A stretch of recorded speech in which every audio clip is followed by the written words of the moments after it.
vocês? Bem, no nosso primeiro vídeo eu dei um pouco do resumo do que nós, estudantes deste curso, fizemos. Tá? Hoje nós vamos discutir sobre captura de pássaros. Bem, eu já fotografo pássaros, comecei há pouco, né? E tenho um pouco de prática. Mas primeiramente a gente tem que entender que capturar pássaros tem que ter várias estatísticas, tem que ter vários comandos e também conhecimentos e muita paciência. Bem, quando eu comecei a fotografar pássaros, eu sempre comecei a fotografar eles em macro. O que é em macro? Eles sempre perto. Para isso eu precisei de uma lente, né, com mais alcance. E assim eu fui fazendo durante o percurso deste curso. Tá? Bem, na fotografia a gente tem tonalidades, a gente tem balanço de branco e a gente tem as iluminações. O que vai acontecer? Vai depender de cada fotógrafo, que composição ele vai usar, que maneira ele vai usar, quais cores que ele vai usar. Tá? Eu gosto bastante de cores vivas. Tá? Eu fotografo bastante pássaros. Eu não fotografo pássaros, porque muitos fotógrafos fotografam pássaros em monocromático, né? Que são cores em preto e branco. Eu gosto mais de fotografar pássaros em cores que eles realmente são.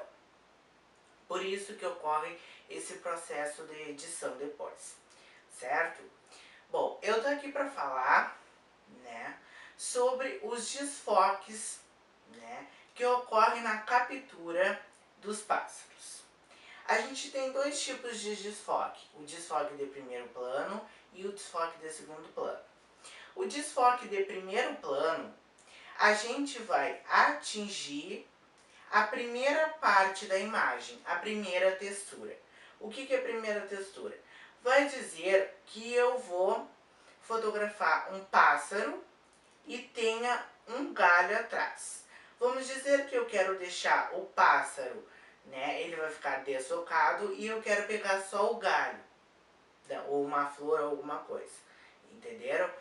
E do segundo plano é o desfoque que eu vou pegar primeiro, eu vou pegar depois. O fundo vai ficar desfocado e o que eu quero atingir vai ficar nítido. Outra coisa que eu quero falar, tá? Esses procedimentos a gente tem que ter paciência, como eu já falei. A gente tem que ter lentes que tenham mais um. E a gente tem que ter uma maneira de lidar com esses animais. Porque eu não posso chegar, por exemplo, né, num cachorro, né, ou num gato, ou até mesmo num pássaro, rapidamente. Porque se eu for fotografar um pássaro, eu tenho que ir lentamente, né, e eu tenho que aproximar e usar o que a minha câmera oferece. No caso, para fotografar pássaros voando, a gente usa, né, na roleta seletora, tá? A gente vai usar o modo de disparo contínuo, tá? E na alavanca comando, a gente vai botar em disparo contínuo, que é o que eu uso para flagrar todo, né, o procedimento, todo pássaro, todo cachorro que esteja em movimento, certo? Bem, eu vou pôr algumas fotos que eu registrei já de pássaros e eu estou explicando também no meu blog a diferença, né, e que posição eu fiquei, certo? Por quê? Porque tem posições que o fotógrafo ele precisa se abaixar, outras que ele vai inclinar um pouco a câmera, então isso é muito importante neste comando, certo? O fotógrafo é ele que vai criar o estilo dele, né? O meu estilo mesmo.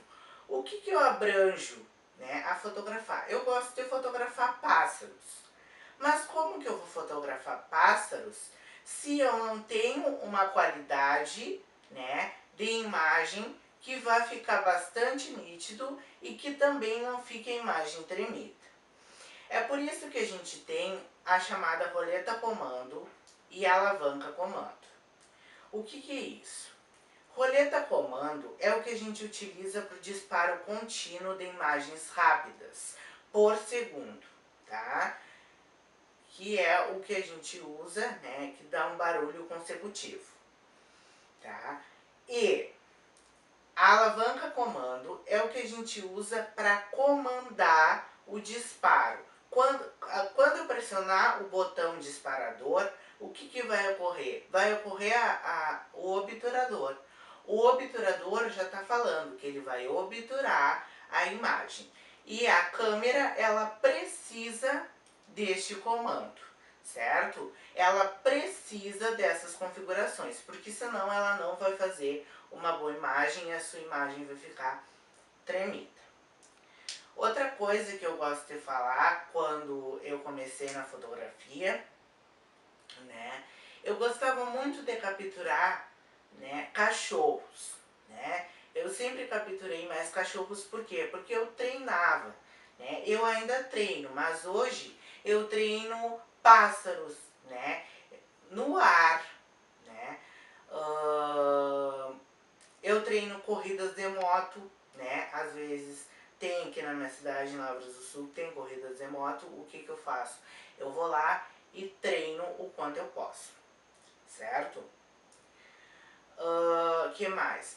Eu gosto muito de fotografar também crianças correndo, gosto de fotografar danças, porque eu até fotografo um grupo de danças, né, aqui na minha cidade, grupos de danças, eu fotografo na Semana Farroupilha principalmente, né, e eu gosto muito de usar esse comando. Por quê? Porque esse comando, ele vai fazer um bom trabalho e o fotógrafo, ele vai ganhar a qualidade de um profissional. Quanto maior a qualidade, mais o preço, né, no final, certo?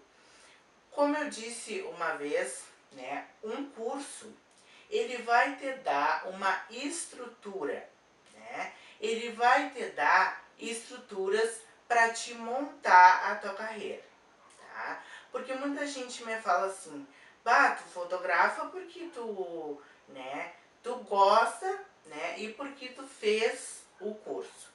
Eu recém comecei a fazer o curso e antes eu não fiz nenhum curso. É porque eu praticava bastante. Porque a prática, ela é bastante, tá? A prática, ela é importante. A prática fotográfica, ela é importante. Por quê? Porque o errar é normal, né? Todo mundo erra. Eu sempre errei, né, na tonalidade da pele das pessoas, certo? Principalmente como exemplo, né? Com a prática, eu vou melhorando isso. Eu vou melhorando o meu foco, eu vou melhorando o meu olhar e eu vou melhorando algo que meus clientes vão se agradar, certo?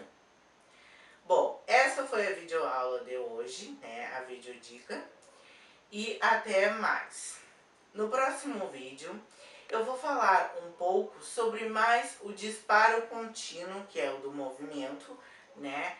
E também, né, sobre o meu começo na fotografia, o que eu fiz, né, para melhorar e tudo mais, certo? Um grande abraço a todos e até o próximo vídeo.